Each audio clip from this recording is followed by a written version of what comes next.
Assalamualaikum warahmatullahi wabarakatuh. Perkenalkan, nama saya Afif Hussein.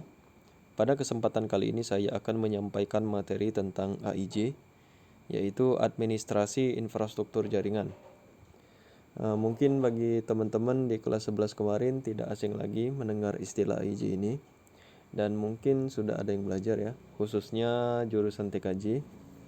Nah, sebelum kita mencari tahu apa yang bakalan dipelajari nanti, alangkah baiknya juga kita perlu tahu AIJ itu apa.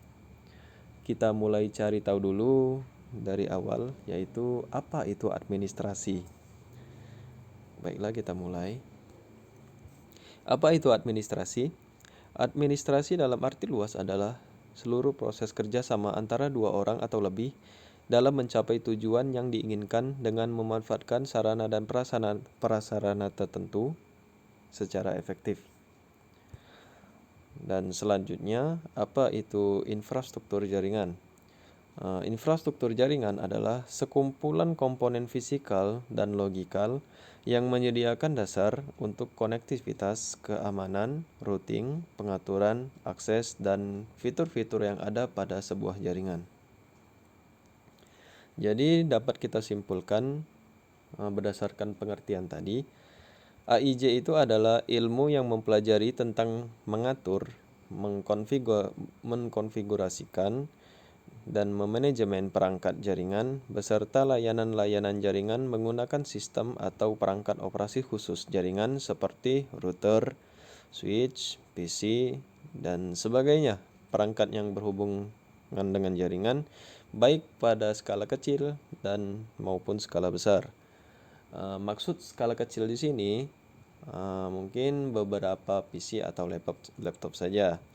Dan maksud dari skala besar sini sudah mencakup kantor, sekolah, atau PT ya. Gitu. Jadi apa saja yang kita pelajari pada AIJ ini? Ya, salah satunya adalah yang pertama VLAN, OSI layer, firewall, manajemen bandwidth, load balancing, dan proxy.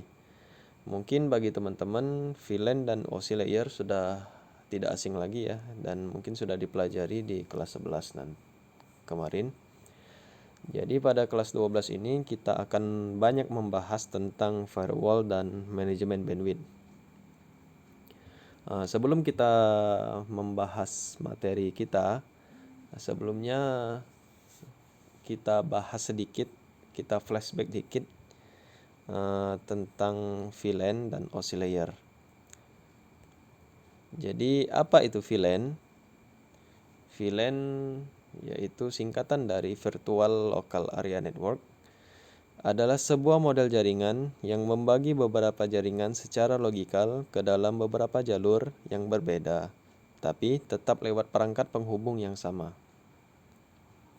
Apa fungsi VLAN?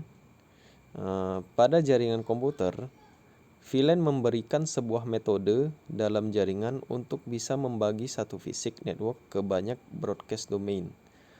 Maksud broadcast domain di sini adalah pembagian logis dari jaringan komputer. Jadi bisa dikatakan area lah, gitu.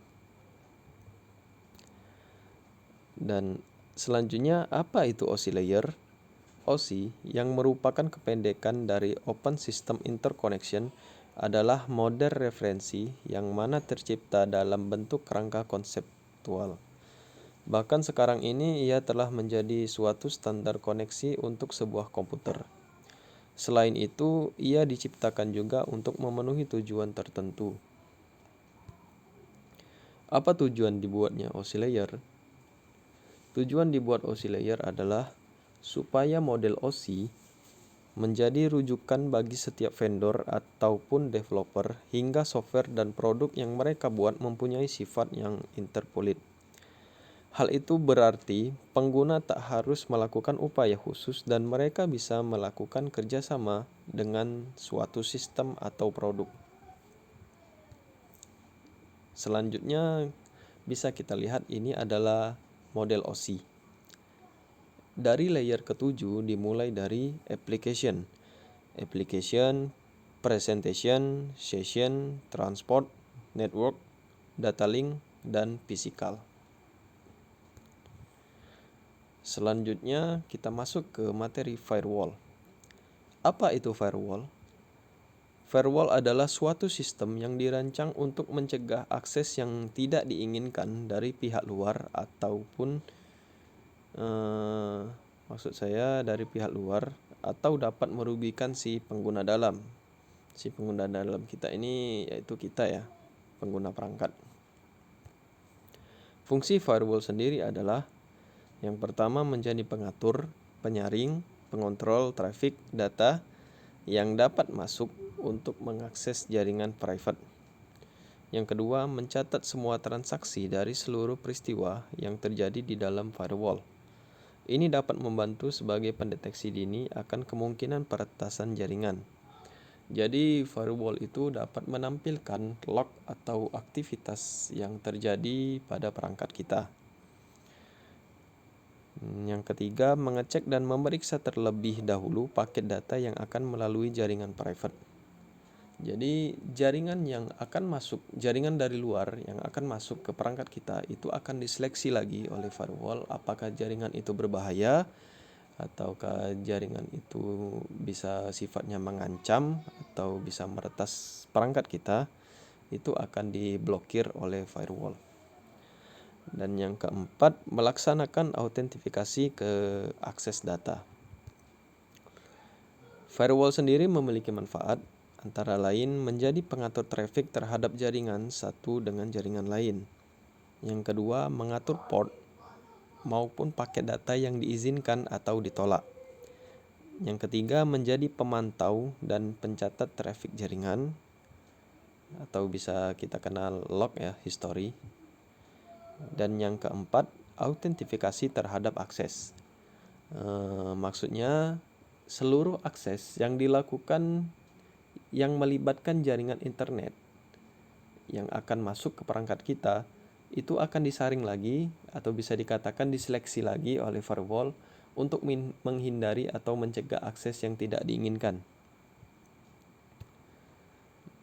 Baiklah, itu saja yang dapat saya sampaikan pada kesempatan kali ini. Untuk materi selanjutnya akan saya bahas di video selanjutnya. Saya akhiri. Assalamualaikum warahmatullahi wabarakatuh.